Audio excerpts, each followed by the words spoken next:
Hello and welcome to this video on the Creative Soundblaster X-Fi audio creation mode. Let's begin.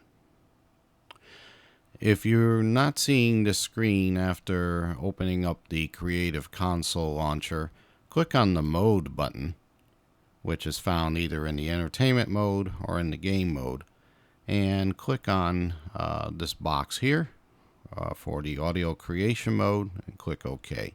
Make sure that the launch console, if the console's installed box, is checked, and be careful not to click around it because it might uncheck it for you. So go ahead and click on that and your audio creation mode should appear here. Now before we get to anything, let's make sure that some settings, basic settings, are set correctly on here, and then we'll dig into this a little bit deeper. You want to click on the settings button here in the lower left hand corner, and you want to set your bitrate setting, your master sampling rate, so that it is either at 44.1 or 48K. What will happen if you don't set it at either of these two rates is that it's possible on older computers that any audio recorded will not be playable on some older computers that are not able to play at these sampled rates. So make sure it's either set to 44.1 or 48K. And you click on the next jack. And this is for your flexible jack that's on the sound card, back of the sound card, either digital input output or microphone line, a microphone or line in. And since I have mine hooked up to a mixer, I chose the line in. If you have a microphone plugged into the mic jack, you'd also choose this. Headphones. If you have headphones, when you're connecting to the sound card itself, you can choose these options here. Your enable bit rate, bit match playback. I don't have this checked here, don't use it, but if you do, it's going to disable the equalization, the X-Fi crystallizer, and the acoustic management there for balancing your sound at the SVM.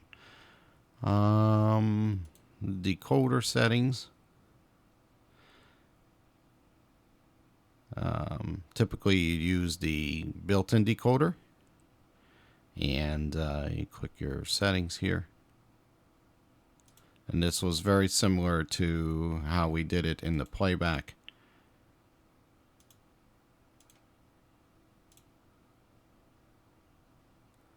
And the SPDIF, input output for your digital, going to digitally enabled devices.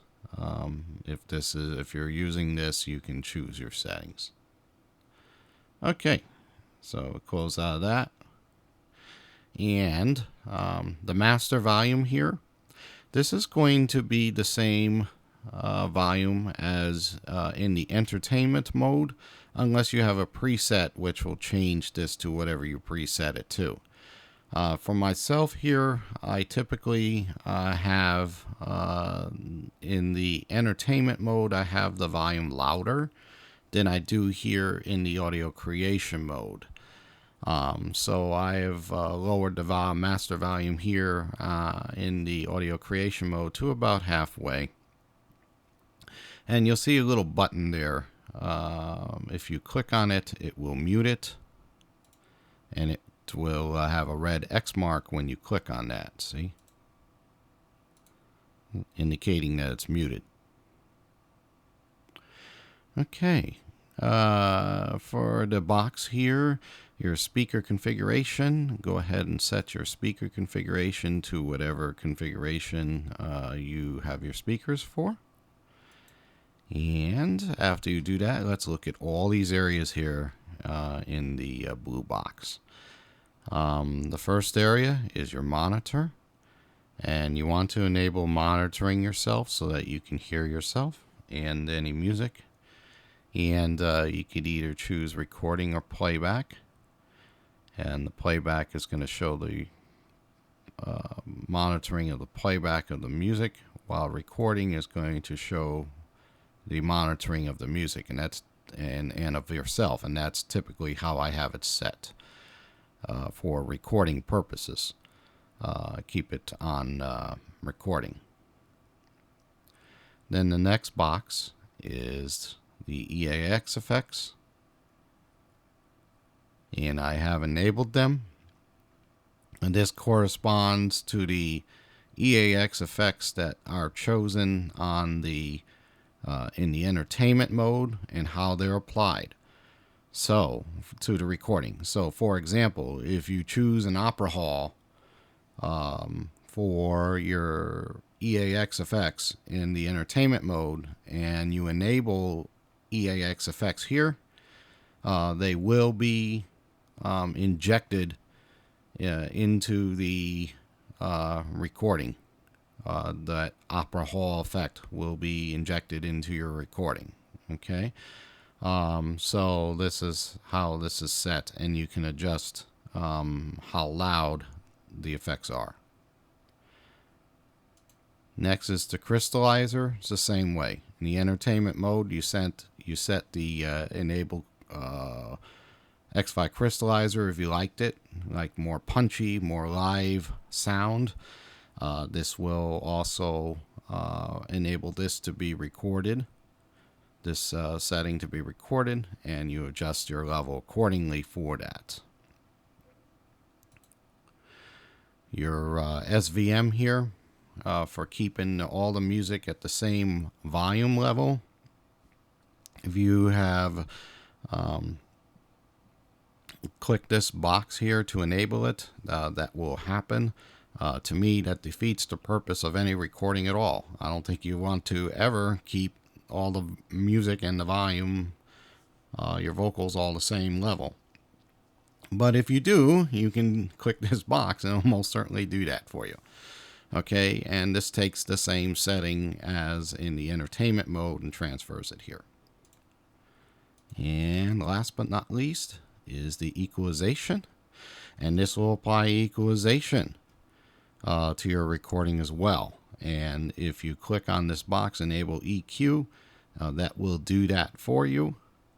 And you can choose whatever setting, preset setting from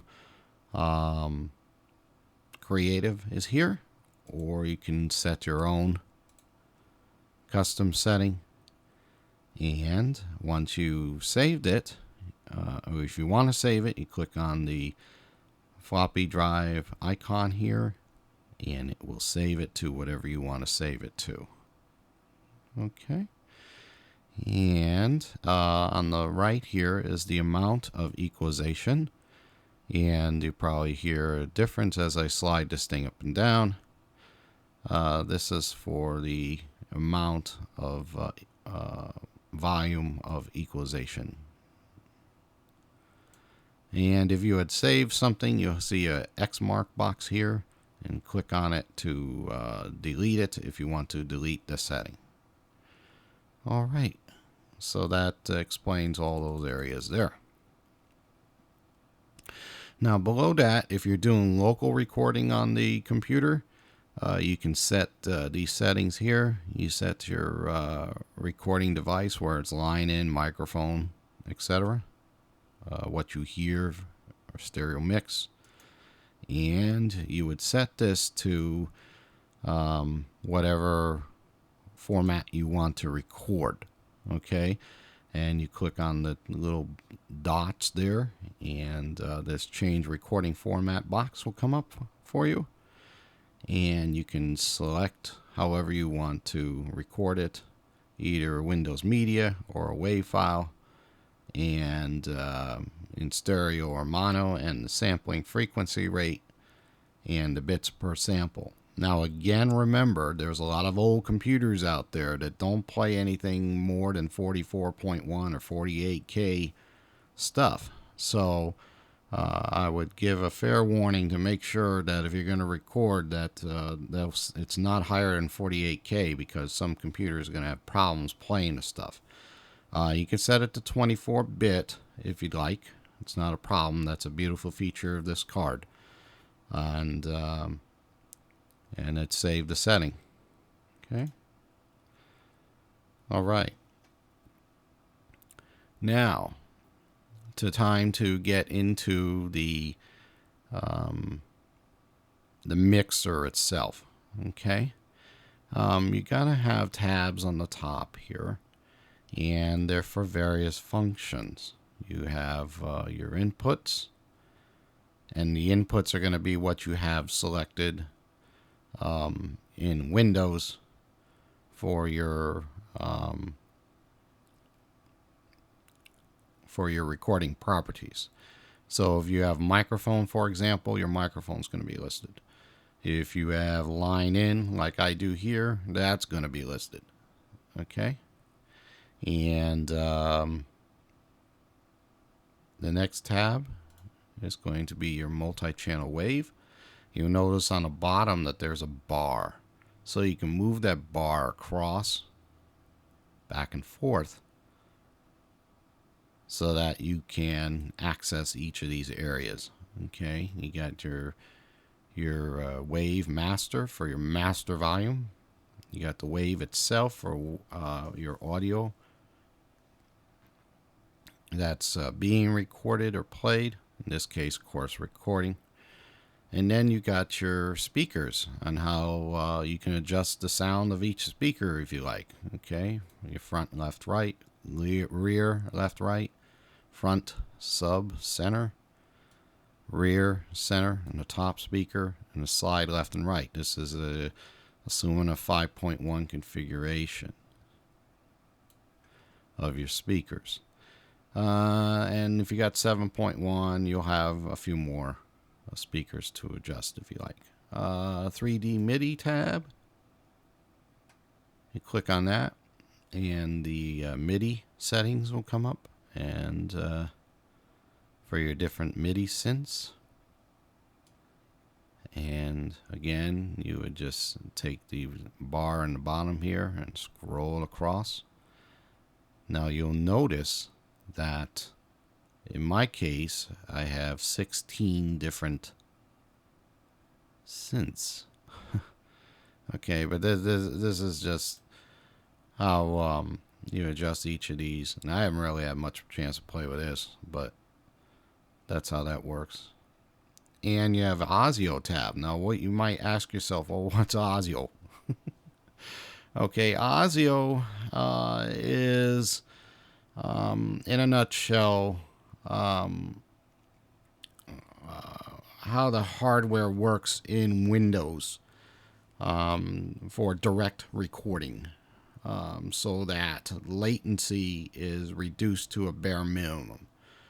And now you might ask yourself, well, what's latency? Well, latency is the amount of time that something happens, okay?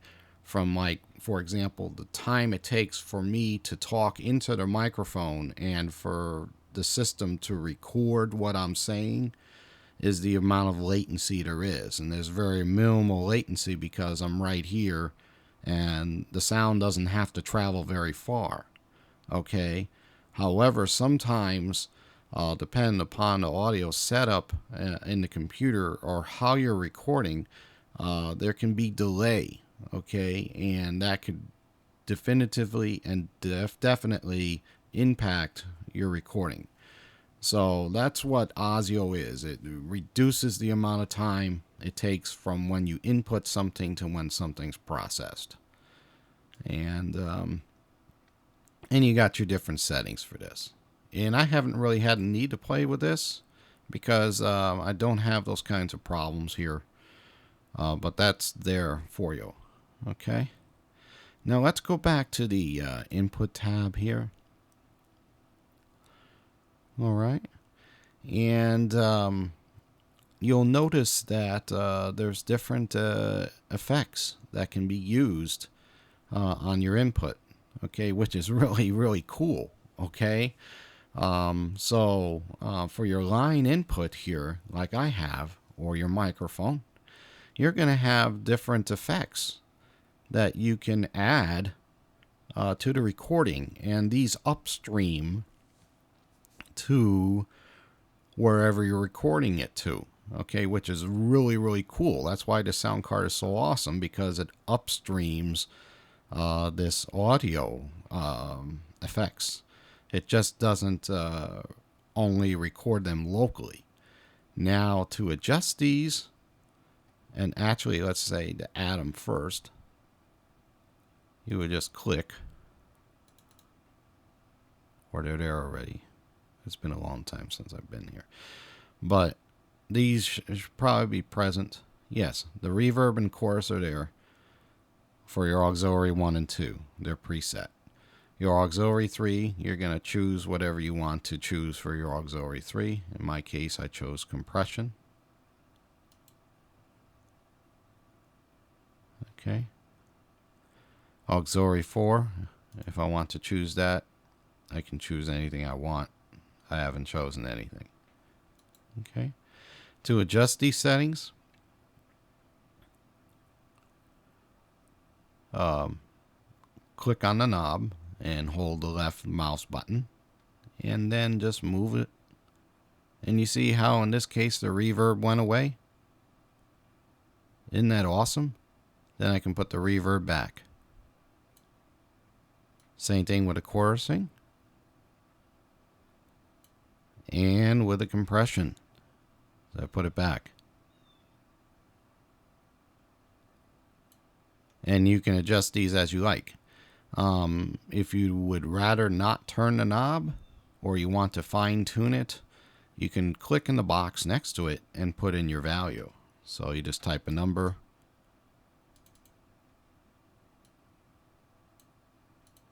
So for example, -50, -50, and you see how the knob turned by itself?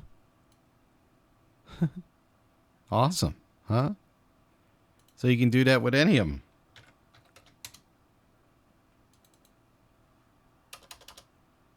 Don't prove me wrong here. There it goes. Yeah, see? It makes the knob move. Okay.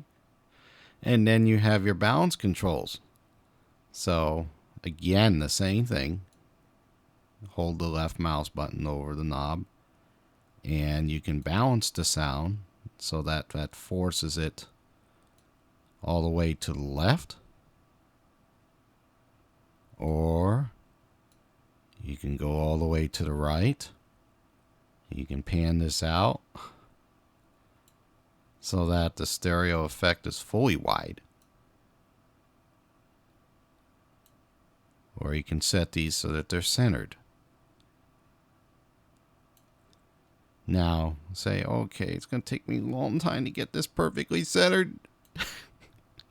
Just click on the box, put a 0 in there. It centers it. Ain't that cool? Yeah. Okay.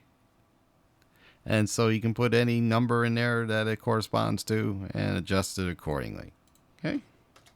So have fun with balancing. Now these are the levels. Okay. And this is, you know, the amount of volume that you have your line input for recording. And you can adjust them accordingly. And you'll see how this goes down in volume and how this goes up in volume. And I'm going to set this to the way it was, 5.7. And you can also type in a number above there and it'll change it for you. Okay.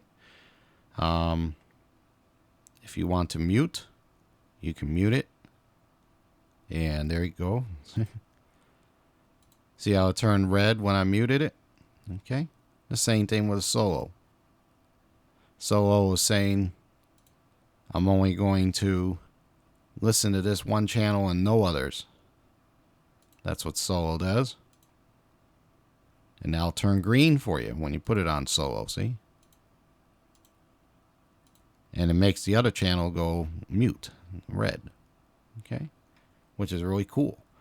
Okay, now you'll see your speaker configuration for how you hear what the line in is, or your microphone for your bus routing, and just click accordingly.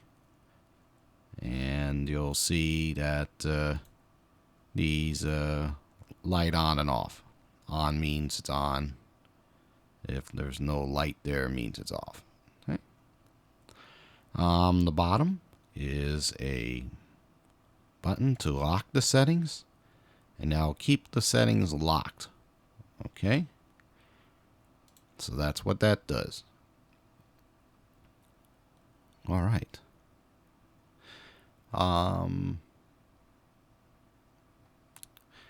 And then over here is your master auxiliary effects. I'm not using any of these, but if you like, they're here for your auxiliary effects, for the master of them. Okay. And once you're done with setting this up the way you want to set it up, you can save it. So click on the save button, type in what you want to save, click OK, and if it's already there, you can click accordingly and it will save your settings. And actually I do, because I want to save this setting, save this equalizer setting. So I'm going to save it. I can type. Oh, jeez. Okay. And say, oh, okay, I want to save this.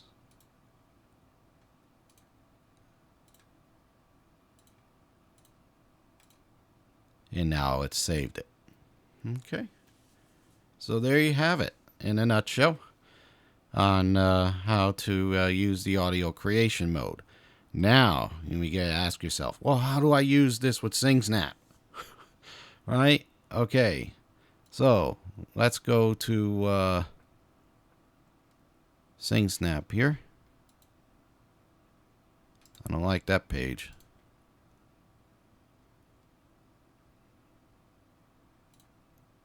So we're going to go to SingSnap.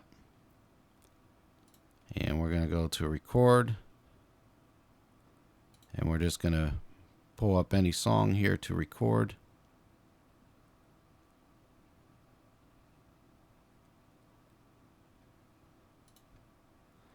Okay.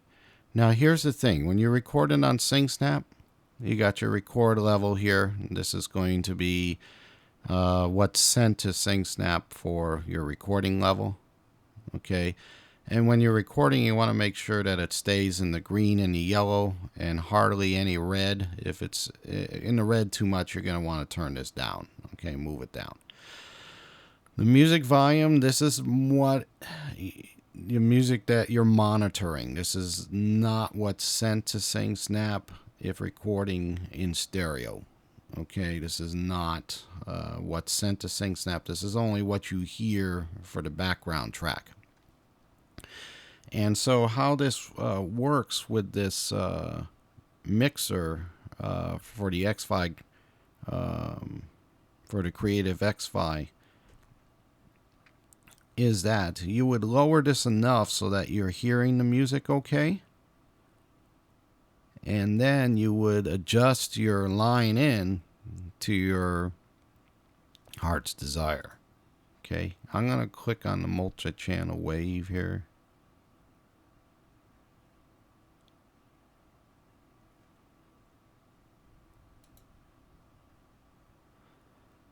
And then when you go record the song,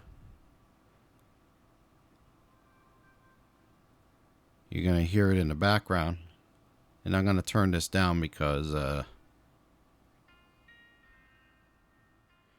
don't need to have it so loud when I sing. The input volume compared to talking. Now, I don't know this song very well. This is just going to be to demonstrate how this works, okay? When the rain is blowing in your face and the whole world is on your case, I could offer you a warm embrace.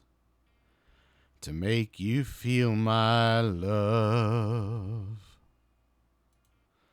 Okay, now when I was recording that,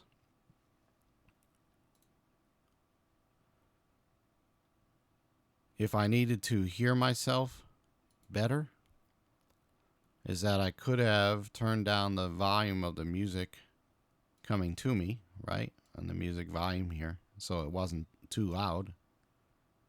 And I could adjust the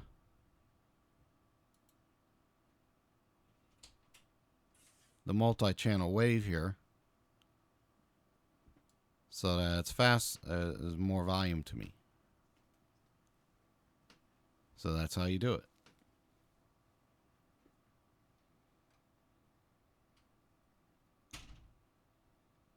All right, that pretty well concludes the tutorial on how to use the Creative Xfi audio creation mode. And I hope you enjoyed the video. Thank you.